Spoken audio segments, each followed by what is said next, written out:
So what I'm going to do today is I'm going to teach on the half Torah. So the Torah portion is Leviticus, and I think it's like 19, 20, 21, 22, 23, 24, somewhere in there. I know it ends at 24. And, I was just studying through the Torah portion, and I kept being drawn back to Ezekiel, to the half Torah. And so, as we begin to look at the half Torah, let's look, it's Ezekiel 44 and verse 15. And we're going to be hanging out in this place. And there's going to be some stuff I'm just going to buzz through. So write it down. And then we'll do our best to kind of get through all this. But Ezekiel 44:15, it says, "But the priests, the Levites, the sons of Zadok," and let me say, Zadok is, when we say Melchizedek, Melech is king, Zadok, Melchizedek is the king of righteousness, or the king of Salem, the king of peace. Zadok means righteousness, or righteous, okay? Zadok is righteous. Zadok was a person. Zadok, as we go through this half Torah, we're going to find out exactly who he was and who he is, and begin to get kind of a different feel for him. But before we get into that too far, it says, "But the priests and the Levites, the sons of Zadok, who kept my charge," or kept the charge of my sanctuary, "when the children of Israel went astray from me, they will come near to me to minister to me, and they will stand before me to offer fat and blood to me." Do you see any room for us? No. A lot of meat. This has to do with the Father. We are in such a selfish relationship with the Lord. And nowhere, when we read this, it just pierced my heart, because he's saying, no, it's about me, it's about me, it's about me. But we don't look at it that way. Every worship song that's out there, it seems like it's all about me and how he can reflect in my life, or how the Father can bless me, or how the Father can move in my life and bring me victory and do all this stuff. And so when I read this, let me read this again. It says, "But the priests, the Levites, the sons of Zadok, who kept the charge of my sanctuary when the children of Israel went astray from me." These guys came in when the children of Israel were going astray, right? "They will come near to me to minister to me, and they will stand before me and offer the fat and the blood to me." The word of Adonai, the Lord. They will enter my sanctuary, and they will come near to me, to my table, to minister to me, and they will keep my charge. What's up? Audio's not clear. It's in a little bag. It's in a little bag. Yeah, you're going to, okay. We'll hold tight if you guys can't hear. We'll do this real quick. You need the lapel mic and the little white thing. So I'm going to just kind of keep rolling as she messes with that. Hopefully, you guys, anyway. Well, maybe. Should be in there. Here, bring in my purse.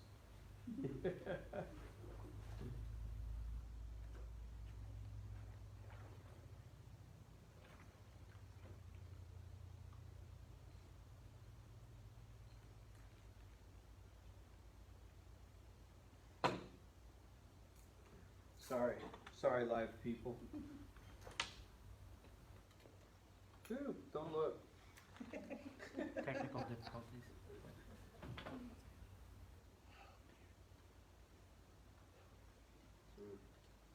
Okay, really don't look. Okay, Kim.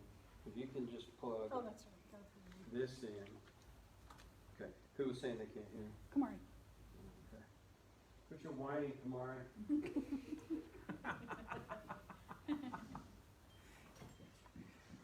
I love you too. No, seriously, thank you for letting us know. Otherwise, there's no way we won't know. Okay.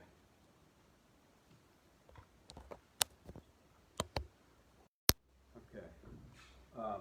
And then Kamari, if you could text Kim and tell her if you can hear that much better, I'd appreciate that. We're going to keep on rolling here. Okay? So, verse 16, chapter 44, in verse 16, it says, "They will enter my sanctuary, and they will come near to my table to minister to me, and they will keep my charge, and it will be when they enter the gates of the inner court, they will be clothed with linen garments, and no wool will come unto them while they are ministering in the gates of the inner courts and inside." And so let me just stop and just bring this. Did she text? Are we good? Not yet, but it might have a lag. Okay. So anyway, let me say this. Ezekiel, according to the rabbis, they had some problems with Ezekiel because there's a disconnect between Torah and what Ezekiel is saying. Good. And, okay, good. And so that disconnect between what the Torah is saying and what Ezekiel is saying is that they believed Ezekiel was written about the laws that will be applied to the Kohanim during the Messianic era. And let me say that again. They believe that Ezekiel is speaking about things for the Kohen, for the priests to uphold during the Messianic age. Okay? So I want you to get this full picture on all this, okay? So Ezekiel has to do with the Messianic age, the times, okay? And Ezekiel is addressing the priest, Zadok, the priest that will be ministering during the time of Yeshua in his reign. Okay, is everybody with me? Okay, I'm kind of got a little scattered, but we'll get it right back in, okay? So these priests are the ones who are going to be built in or being ready to be built to the third temple. These priests are the priests that will be serving during the third temple. Does that kind of make sense now? Okay. So we have the Kohanim, the priests who were serving, but then you have the Kohathite, those priests, and then you have the Zadok. Zadok, thank you. Zadokim are the whole group of them, okay? All right, so this is what they would say, that the rabbis actually believe that the laws and the Torah, everything will be held to a higher standard during the time of Messiah's reign. Now think about this. They said, according to the rabbis, they were saying that Ezekiel is speaking to the priests that will serve during the Messianic age, and those priests will be held to a higher standard. Now think about that. That's probably why Yeshua said in Matthew 5:20, you can turn there or just write it down, because I have a lot to go through. Matthew 5:20 says, "For I tell you, unless your righteousness exceeds that of the scribes and the Pharisees, you will never enter the kingdom of heaven." Think about that. Why would Yeshua say that? The reason why is because he's getting us ready for the priesthood. He's getting us ready to serve in that capacity. All right? In fact, the rabbis believed that the standard would be even higher for those priests to come than it was for the priests then. That kind of doesn't flow too well with the whole thing that, Yeshua did away with all that, and we could just do what we want to do, right? It kind of has some problems with that. When he's saying, unless your righteousness exceeds that of the scribes and Pharisees, you will never enter the kingdom of heaven. In Exodus 19:6 it says this, "And you shall be to me a kingdom of priests, a holy nation. These are the words that you shall speak to the people of Israel. Not just the priests, the whole people of Israel. And we know what happened. Is that when God intended for the whole of Israel to be a kingdom of priests, they held back. And because they held back, God had to come up with a second plan. I want you to keep that in the back of your mind. He had to come up with a second plan because he wanted a kingdom of priests, not just a group of priests. Right? So a second plan was put into place at the same time the first plan was put into place. All right? Just remember that. Just keep that in the back of your mind. 1 Peter 2:5, it says, "But you yourselves, like living stones, are being built as a spiritual house, to be a holy priesthood, to offer spiritual sacrifices acceptable to God through Yeshua HaMashiach." Yeshua, Jesus, the Christ. 1 Peter 2:9 says this, "But you are a chosen race, a royal priesthood, a holy nation, a people of his own possession."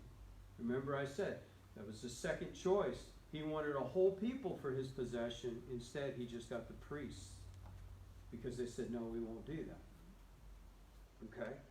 A whole people for his possession, that you may proclaim the excellency of him who called you out of the darkness into the marvelous light. Now think about that. When we were called out of the darkness into the light, we were called not just as Christians, we were called as priests to be a part of this kingdom of priests. And when we were called out of that, the reason why we're called out of that is so that we can proclaim, we can tell people about what he did because he called us out of the darkness into the light. So the fact that we've come out of darkness into light is an indicator that we are walking as priests. If you are still struggling in the darkness, you have not come out of that darkness. You're not walking as his priest. You're not walking as a kingdom of priests. Let me get off of that and I'll move on.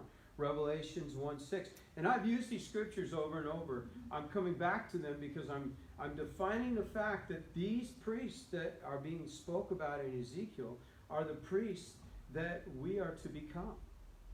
We're not there yet. Well, I'm not. Maybe you guys are, but I'm not there yet. Hallie might be close, but I am not there yet. We're trying to come into that. Because we're trying to come into that, we have not obtained that yet. We're still walking that out and learning.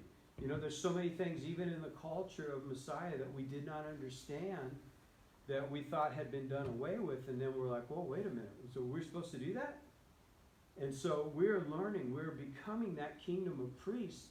That kingdom of priests will be the ones who are in operation during the time of the messianic reign of Yeshua. All right? Next, let's look at the Zadok. Who is Zadok? Who is he? Turn over to 1 Samuel chapter 2 and verse 35, if you would.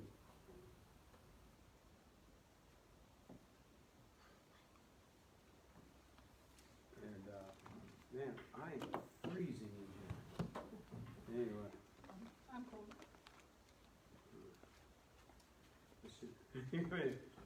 Yeah, if you would. Yeah, just turn it on a little bit. Yeah. I'm getting very cold.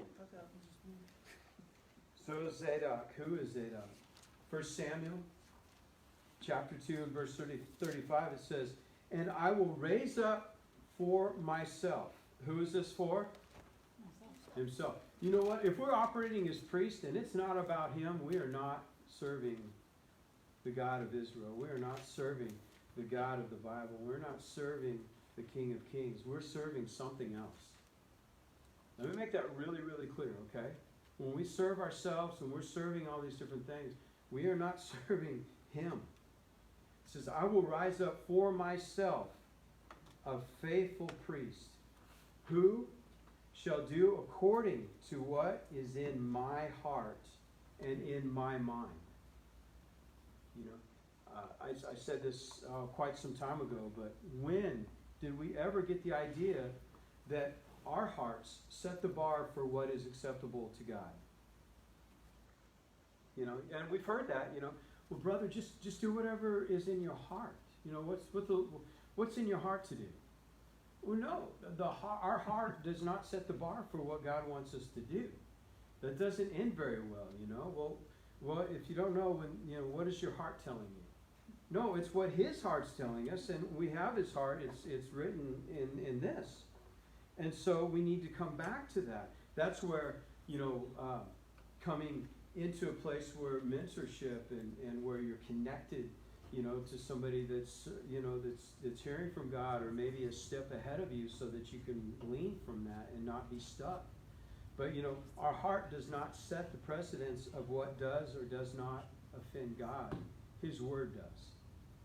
And so I'm sorry, I just kind of got off of that, but that I will build him a sure house, and he shall go in and out before my anointed forever.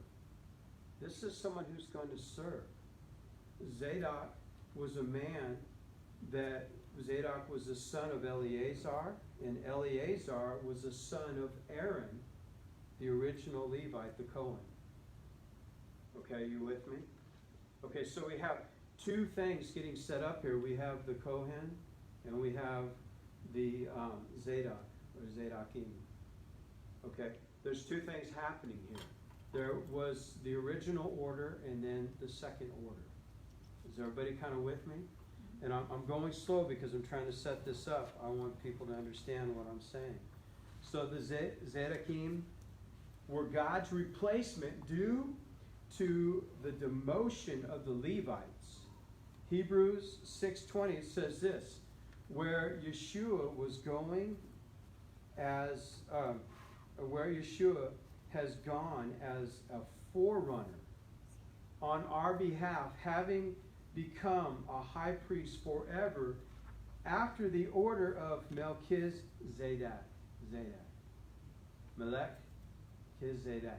Melchizedek. He is the forerunner. If there is a forerunner, what does that mean? Comes before. Somebody else is coming, right? It's a forerunner. If Yeshua is the forerunner as a high priest of the order of Melchizedek, that means there's more priests coming. It's speaking of our positioning. It's speaking of what we're called to do. That position is not anything that we could walk in pride in, because you know what I mean? It's humbling. It's scary. It's like, whoa, if it costs him everything to become that priest, what will it cost us? Everything. Does that make sense? Okay. And so when we look at this in Hebrews 6:20, it says, that he was a forerunner on our behalf, and that he's become the high priest forever after the order of Melchizedek. And then Hebrews 5 through 10 explains, and we're not going to go through all of them because there's so much there, but Hebrews 5 through 10 explains the replacement of the priesthood. But get this. Chapters 5 through 10? Yeah, Hebrews chapters 5 through 10 explains the replacement of the priesthood, not the Torah, not the instructions, not the direction that God wanted us to do. What that explains is the replacement of who is the high priest now. And a lot of people have read through that part in Hebrews and said, oh, well, this is definitely where God is saying that he's done away with all of that stuff, in Hebrews. But no, he's done away with that priesthood. He's called us into a new order of the priesthood. That new order of the priesthood holds a higher standard than the first order of the priesthood. You guys get what I'm saying? I mean, that's not, we get to do whatever we want to now, No, that order is held to a higher standard than the first priesthood. So Hebrews chapter 5 through chapter 10 is explaining all of that and going through all of that. But think about that. That the Zadok is taking place. Melchizedek, Zadok, the priesthood of the Zadokim, that line of priesthood is coming into order. but Yeshua was the forerunner. Now get this, we know when we do Passover that we go and we check outside, where the kids go and check outside. And you know, I love that part because I don't know about you guys, but someday I am going to have somebody dressed like... Well, they were yelling loud this year. Oh, they were yelling so loud, you know, Elijah! They went to the front door, the back door, they're making sure someday I want to have somebody dressed up like Elijah and just answer the door, you know. Oh man, it would just, oh, that'd be awesome. But anyway, we know that Elijah was the forerunner, right? He was the one that was preparing the way, he was making the way for the Lord, right? And then that we know Yeshua came the first time after the forerunner announced him, right? But he's coming again, isn't he? Yeah. Does a forerunner just come one time? No, Yeshua didn't come once. He came twice. All right? And Yeshua actually says that he was the forerunner for this order of priesthood. But kind of going back to Passover is the reason why we're still looking for Elijah is that he's going to come again. The spirit of Elijah is rising up to come again because he is announcing again that Messiah is coming again. First as a suffering lamb and next as a conquering king, but he's coming again. And so we need to realize that Elijah is going to appear twice. Elijah, you know, in the form of John the Baptist, and Elijah in the form of what, maybe us? Why not? Why not? Why can't we be a forerunner? You know what I'm saying? I'm not saying that we are the forerunner, but we are a forerunner. So, anyway, not to get off on that, but let's go back to Ezekiel chapter 44 in verse 15. And as I've been reading through this, verse 15, I kind of left off. Let's go back to 17. And it will be, when they enter the gates in the inner court, they will be clothed with linen garments, and no wool will come upon them while they minister in the gates of the inner courts and inside. They will have linen turbans upon their heads and linen breeches upon their loins. They will not gird themselves with anything that causes sweat. Let me keep going.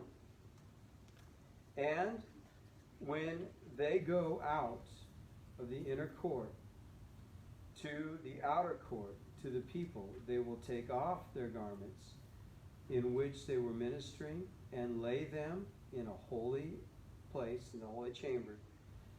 And they will put on their garments, and they will not sanctify the people with their garments.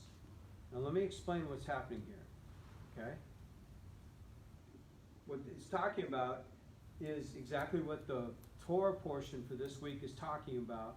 It's talking about the garments that they were to wear when they ministered to the Lord, all right?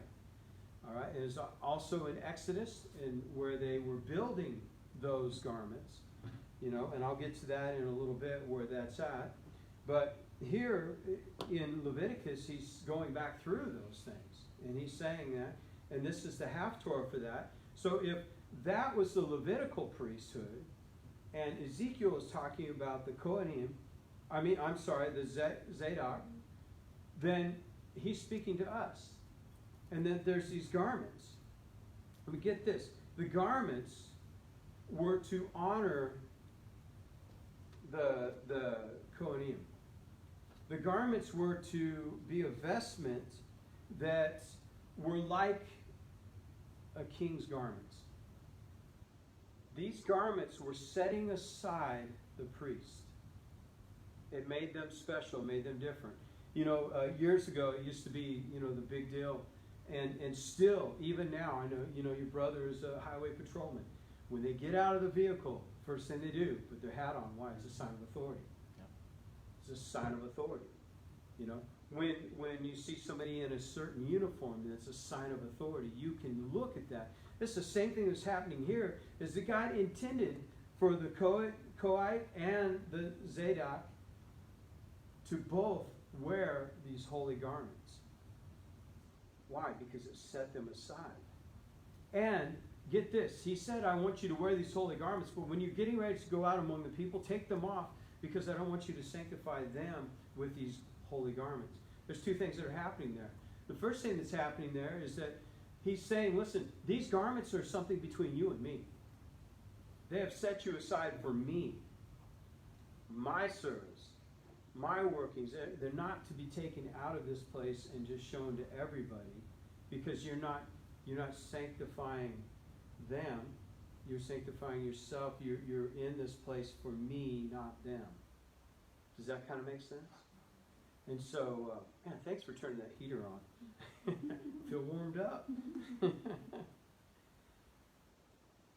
It says in verse 19 again, it says, and they will go out into the inner court, and they will, the outer court to the people. They will take off their garments in which to minister and lay in a holy chamber. They will put on other garments, and they will not sanctify the people with their garments. Neither will they shave their heads, and we'll get into that in just a minute. And so what's happening here is that God puts these garments on them. He's chosen these garments for the priests that we are a chosen generation, a royal priesthood. These garments are so that we are set aside. These garments are also for the glory of God and to lend splendor to the priests themselves. Now think about this. This is for the glory of God and to lend splendor to the priests themselves. Glory is given from God. Glory can only be given from God. But splendor is earned through one's own accomplishments operating in that glory. Does that kind of make sense? God wanted us to operate in His glory and splendor. In other words, He wanted us to operate under what He had for us and also operate in what we do with what He wanted us to operate in. Does that make sense? That to me, that just blows my mind. That's exciting to me. Because what He's saying is that take what I'm giving you, and that's going to put glory on you. But not only do I want you to walk in glory, I want you to do something with it. Create something bigger than what I just gave you. And we know that. I mean, Yeshua said, hey, don't be all excited about this, because, when I go away, that you're going to be doing greater things than these. He's talking about the priesthood. He's talking about what He is delivering for us to walk in something new, okay?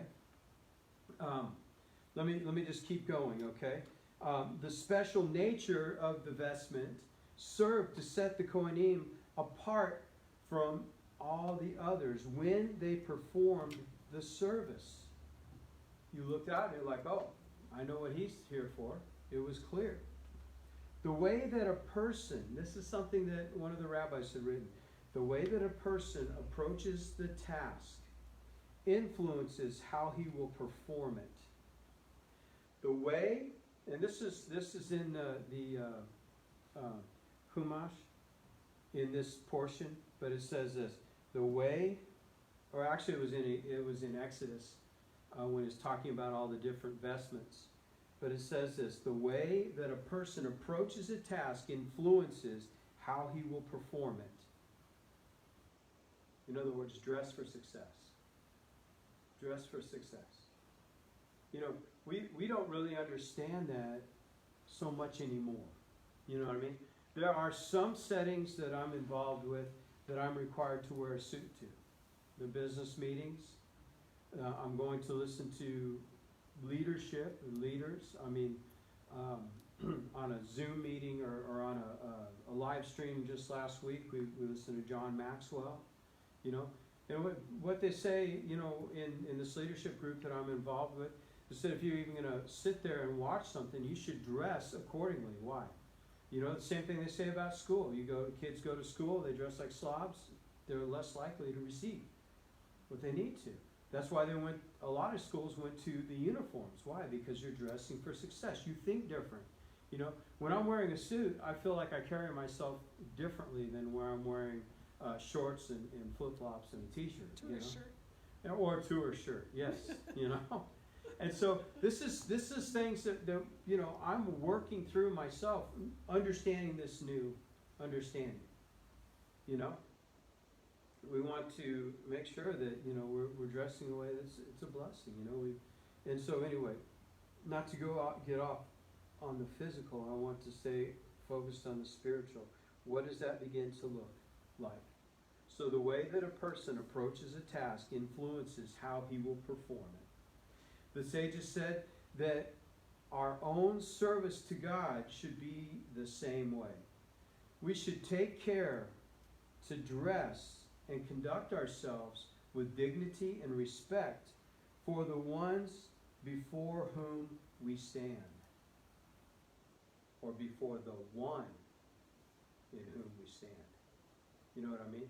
There are some people that you know, I would not stand before them, you know, in a certain way. You know what I mean? When we go to work, we dress a certain way, you know. And so let's roll this back spiritually. And it has a physical side to it as well.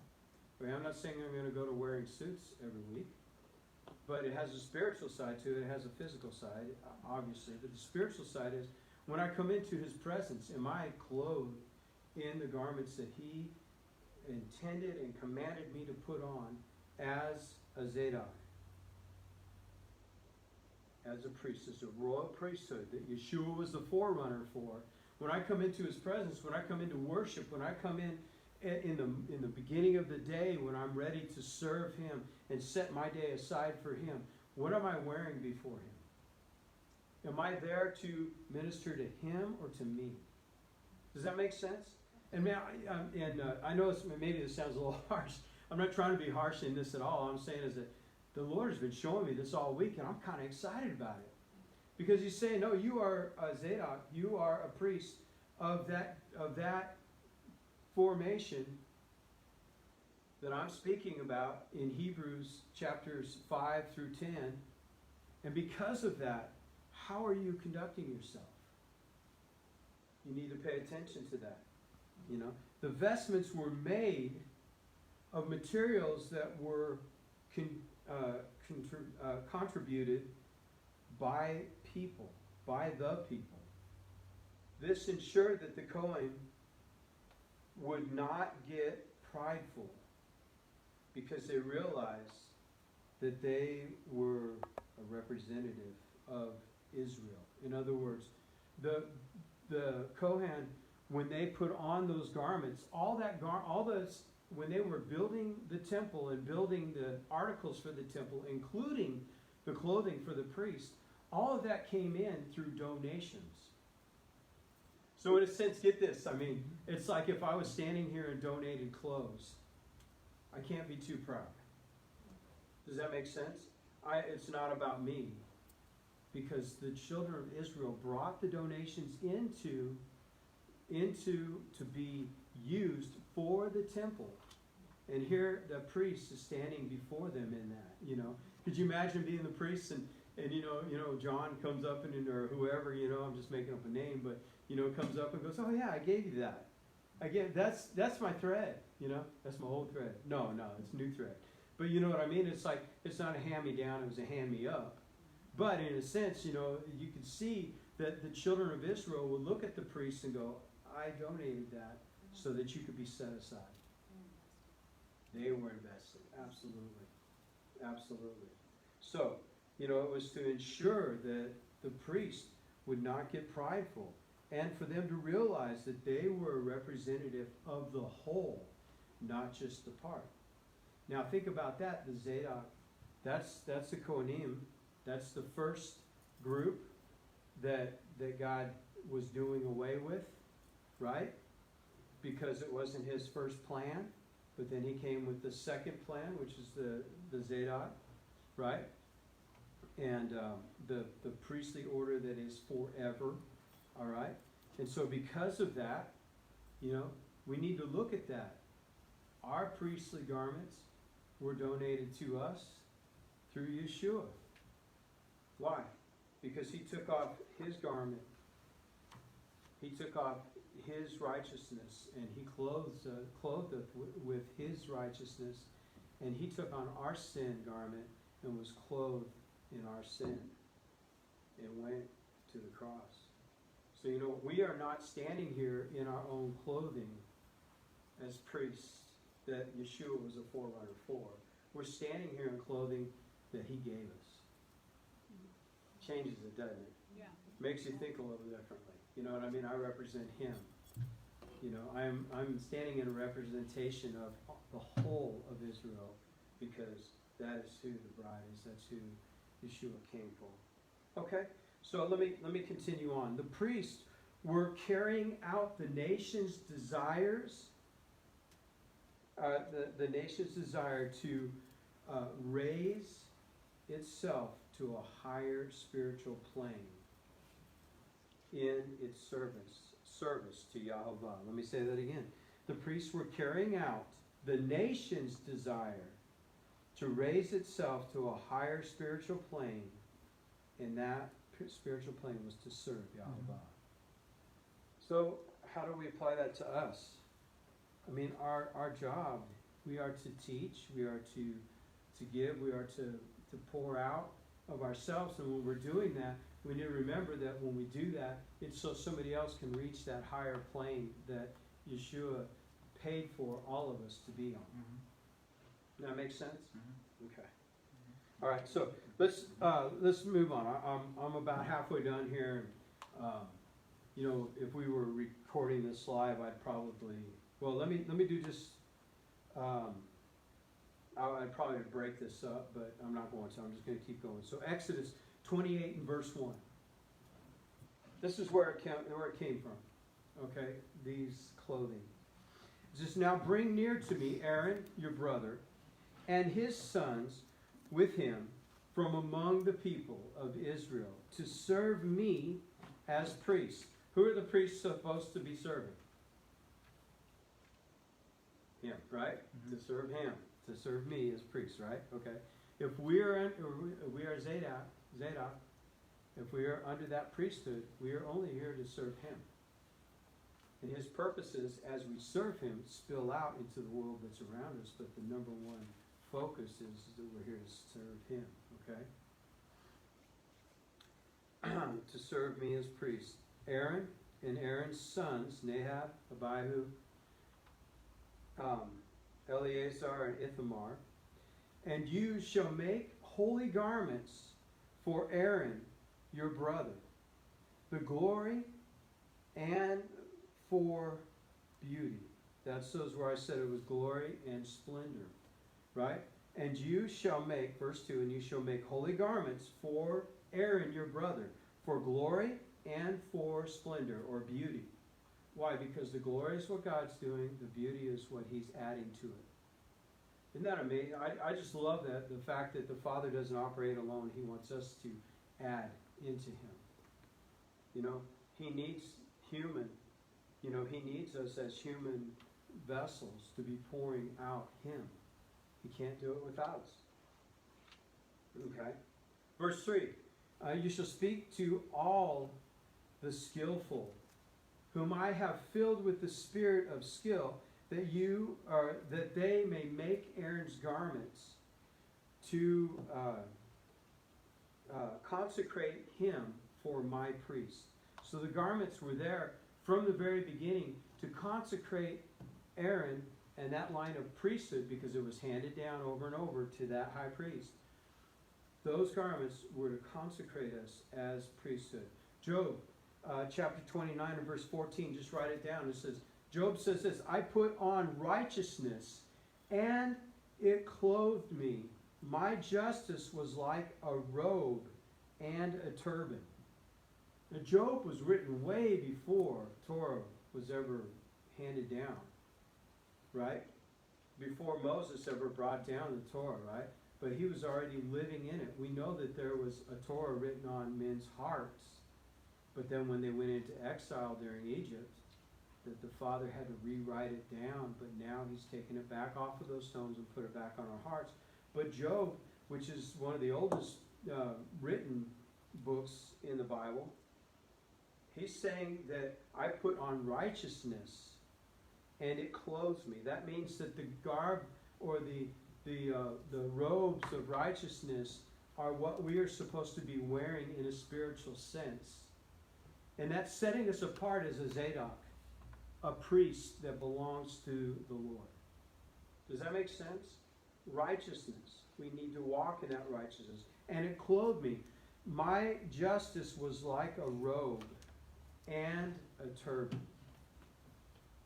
You know, talking about covering the head as well. Romans 13:14. It says, but put on the Lord Jesus Christ and make no provision for the flesh to gratify its desires. What is he talking about? He's talking about this garment again.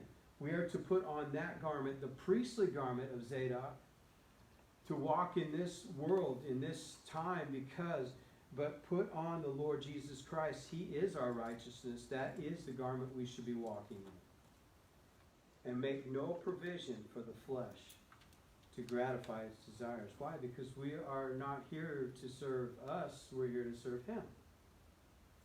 And out of serving Him, that flow of life will begin to come for other things. Galatians, and they, by the way, these were both in the New Testament, right? You know, New Testament didn't change it from being all about God to being all about us, right? Okay, we good? Okay, kind of a dead crowd, but I know you're writing. It's too much. Too much? That's why I said I would probably split this in half, but because we're live and here we go. So anyway, all right.